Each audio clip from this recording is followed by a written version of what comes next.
Seminole people were originally indigenous to Georgia, but moved to Florida eventually.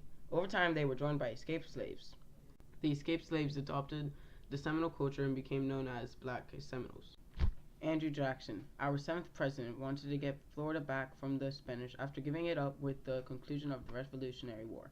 Andrew Jackson and the rest of the United States were threatened by Fort Negro, a fort located in Florida that harbored over 1,000 escaped African slaves. Because they were threatened, Andrew Jackson sent a mass of over 3,000 troops to pillage and destroy the fort.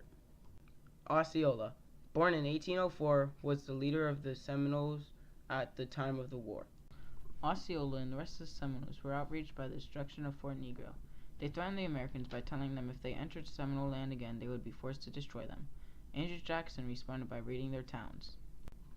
After nearly a year of fighting, the Adams-Onis Treaty with Spain ended the First Seminole War and gave ownership of Florida to the United States, but that was not the end of the conflict. After gaining Florida from Spain with the conclusion of the First Seminole War, Andrew Jackson wanted the remaining Seminoles out of Florida, so he put in the Indian Removal Act into place. The Indian Removal Act called upon the removal of all Indians from United States land, especially Florida, but by force if necessary. This led to the start of the Trail of Tears. One of the problems with the Indian Removal Act was that very few, if any, Seminole could read, let alone comprehend what the act was saying. And if history shows us anything, it's that when people don't understand something, they take to violence.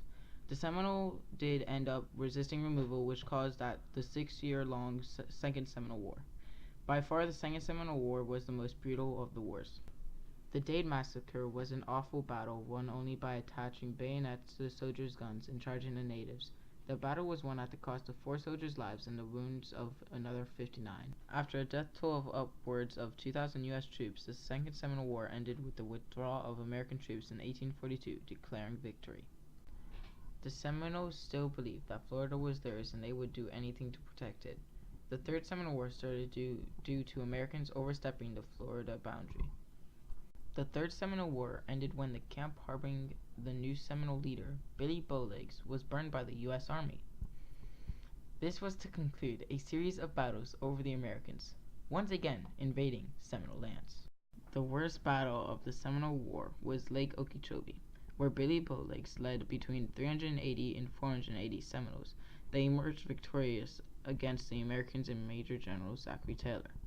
It was an ambush that started when Major Taylor ordered his troops to fire at him from a distance, but they were just a distraction. The natives used guerrilla tactics, like the Americans used in the Revolution. Though the Indians only had bows and arrows, that was all it took.